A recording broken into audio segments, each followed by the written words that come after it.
اور وہ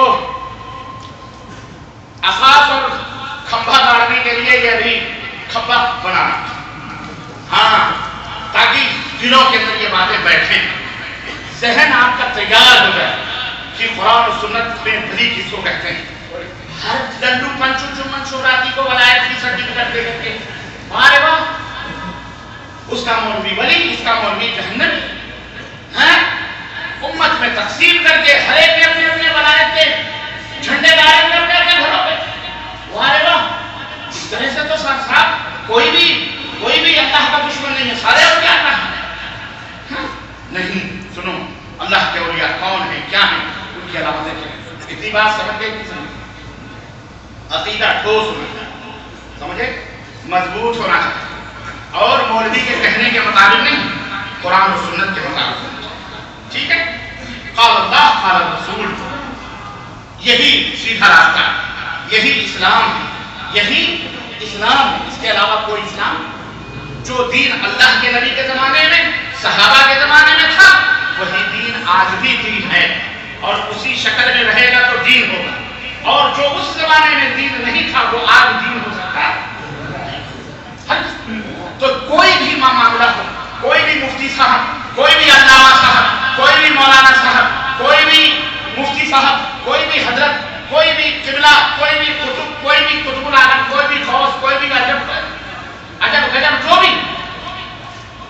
جو بھی کسی بھی شکل و صورت میں آئے، جبریل بھی آ جائے، نہیں آ سکتا، یہ میں آپ کو بتا رہا ہوں، یاد مومن بڑا پکا ہوتا ہے، جبریل بھی آ جائیں، کہہ دیں کہ یہ دین ہے، ہم کہیں گے حضرت آپ فرشتوں کے سردار ہیں، سید الملائکہ ہیں، ٹھیک ہے، اولا ہم مانتے ہیں کہ آپ ہمارے پاس آئیں گے،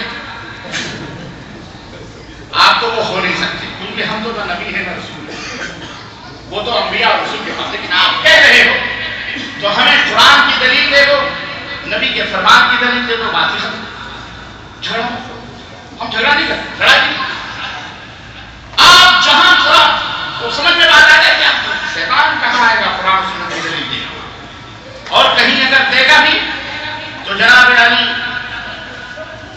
کہاں کی کہاں کا توڑا بھان بتی سے رشتہ جوڑا، قرآن کو بھی بدل دے گا، اور حدیث کے اندر بھی ادھر سے ادھر کر کے تعبیریں کر کے جناب علی آپ کو بتانے کی کوشش کرے گا، لیکن نہیں، قرآن اور سنت کو کیسے سمجھنا ہے، ہمارے مزاج، ہماری طبیعت نہیں، کسی مولوی مولانا کی طبیعت نہیں، قرآن اور سنت کو اسی طرح سمجھو جس طرح ابو بکر صدیق، عثمان، طلحہ، زبیر، صحابہ نے سمجھا، تابعین نے سمجھا، تبع تابعین نے سمجھا، محدثین نے سمجھا، یہ ہمارے اسلاف، ہم کسی کو اجازت نہیں دیتے، اور اے طریقہ ذہنوں، اور اے مفتیوں، اے مولویوں، اللہ کا خوف کرو، تمہارے سے جہنم کی آگ بھڑکائی جائے گی، تم جیسے عیاروں مکروں سے اللہ جہنم بھڑکائے گا، توبہ کرو، اس نبی کی امت کو گمراہ نہ کرو۔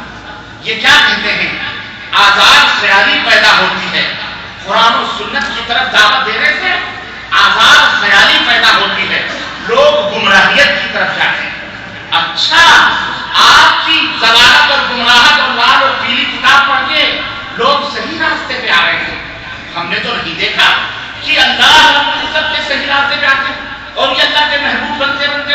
اگر یہ اللہ کے محبوب بندے ہوتے تو یہ جوتے کیوں کھاتے، کیوں آج یہود و نصارہ ان کو پیٹتے، کیوں ان کا قتل عام ہوتا، کیوں آج یہ جیلوں کے اندر چھوڑتے جاتے، یہ نیک بنتے، صالح بنتے۔ اس کا مطلب یہ ہے کہ انسان لال اور پیلی کتاب پڑھنے سے نیک اور صالح نہیں بن سکتا، نیک اور صالح بنے گا رب کے قرآن سے اور محمد رسول اللہ صلی اللہ علیہ وسلم۔ وہ چور، وہ بدماش، وہ قاتلی، وہ شرابی، وہ کبابی، وہ زانی، وہ فاسق، وہ فاجر، وہ بیٹیوں کو زندہ درگور کرنے والے، اے جدے والوں، یہ تمہارے قریب میں یہی حرم ہے، یہی مکہ مکرمہ ہے، یہی عرب کے لوگ تھے، یہی مکے کے لوگ تھے کہ نہیں تھے، بیٹیوں کو زندہ درگور کرتے تھے، قتل و خون کا بازار گرم تھا۔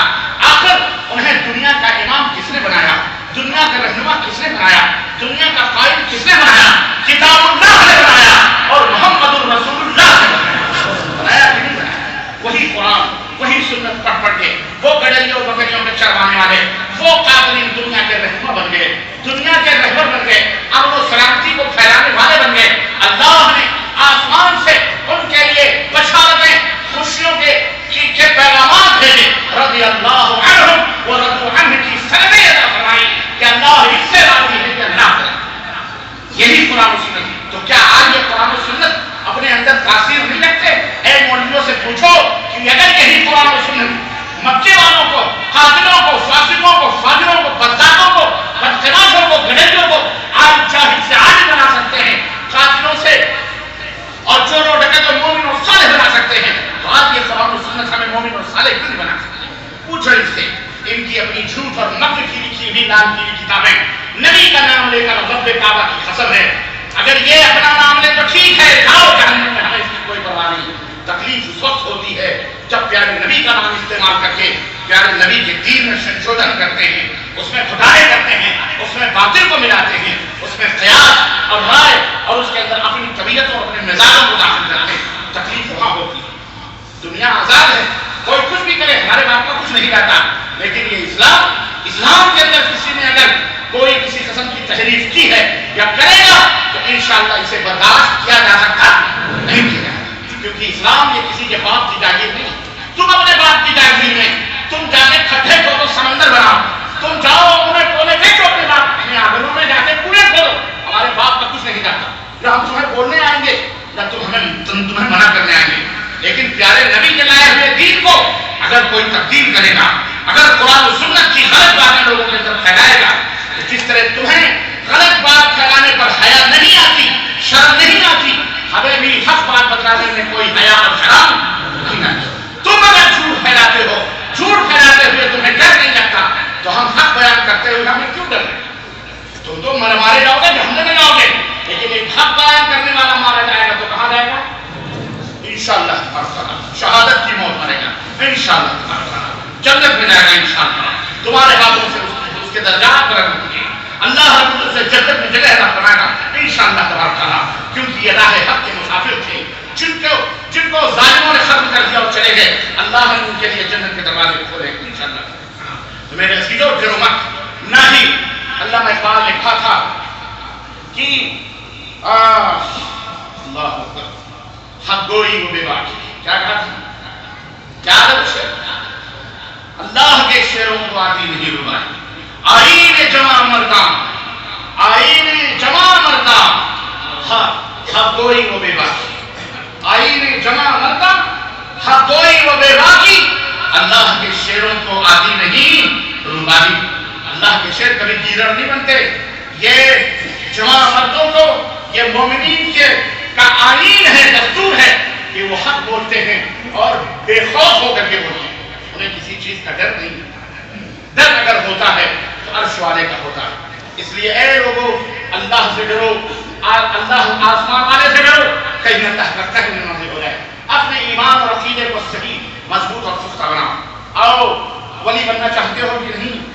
بولو، اور الحمدللہ ہمارا عقیدہ ہے، ہنسو مت، ہمارا عقیدہ ہے ولی ہر وہ شخص ہے، ہر وہ کلمہ پڑھنے والا جو مشرک نہیں ہے وہ سب ولی ہے، جو مشرک اور بدعتی نہیں ہے وہ اللہ کا کون ہے؟ ولی ہے انشاءاللہ۔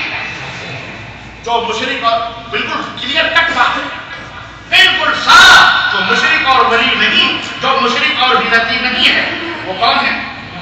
اللہ کا ولی۔ سنو، ولی کس کو کہتے ہیں؟ لغت اور ڈکشنری کے اندر یہ ولایہ کہتے ہیں بادشاہت، اور ولایہ دوستی کو، قرب کو، نزدیکی کو، اور ولی یہ ایک کلمہ ہے جس کے معنی ہے قرب، قریب ہونا، قریب ہونا۔ اس کا لغوی معنی یہ ہے قریب ہونا، یعنی وہ بندہ جو اللہ سے قریب ہو، اللہ سے نزدیک ہوتا ہے، اسی کو ولی کہا جاتا ہے۔ یہ بندہ ولی ہے مطلب یعنی اللہ کا قریبی ہے، یہ اللہ کا قریبی ہے۔ اور شریعت کی اصطلاح میں ولی ایک اس عظیم مقام اور رتبے کو کہا جاتا ہے جس مقام اور رتبے پہ وہی شخص پہنچتا ہے جو اس دین کو ظاہری اور باطنی طور پر تسلیم کرے، یعنی دل سے تسلیم کرے اور عمل سے اس کا اظہار کرے۔ ایسے شخص کو کیا کہا جاتا ہے؟ ولی۔ دین اسلام قرآن و سنت کا فالوور، قرآن و سنت کرنے والا، زبان سے قرآن و سنت کا اقرار کرے اور قرآن و سنت کے مطابق اپنے عمل سے اس کا اظہار کرے، ایسے بندے کو شریعت میں کیا کہا جاتا ہے؟ ولی۔ کیا کہا جاتا ہے؟ ولی۔ لیکن آج خرد کا نام جنون رکھ دیا، جنون کا خرد، عقل کو بے عقلی اور بے عقلی کو عقل مندی، تعویذ اور گنڈے پلیدے بانٹنے والا، بڑے بڑے زلفیں رکھنے والا، ہرے نیلے کپڑے چادر لپیٹنے والا، میلے کچیلے کپڑے پہن کر سڑکوں پر بیٹھنے والا اور فول پکڑنے والا، ننگا دھرنگا بیٹھ کر بھوکا کرنے والا، سگریٹ بیڑی گنج بھدیڑی گدڑی کرنے والا، ہزاروں مزاروں درگاہوں کے پیچھے بیٹھ کر چرس اور بھنگے پینے والا، کون ہے یہ؟ آج اسی کو ولی سمجھا جاتا ہے۔ بولو ہے کہ نہیں ہے؟ یا جو مر گیا اس کے حسب نسب کا پتہ نہیں، کہاں سے آیا کہاں گیا، جھوٹے سچے حسب نسب لوگ جوڑ کر کے اپنی اپنی روٹیاں سینکتے ہیں اس زمانے میں۔ سب سے بہترین سودا، سب سے بہترین بزنس، سب سے بہترین تجارت، لکڑیاں ڈھو ڈھو کر کے پیٹھوں پہ ٹھٹے پڑ گئے، ٹھیلے کھینچ کھینچ کر کے ہاتھ کالے ہو گئے، چنیاں دھوتے دھوتے سر کے بال ختم ہو گئے۔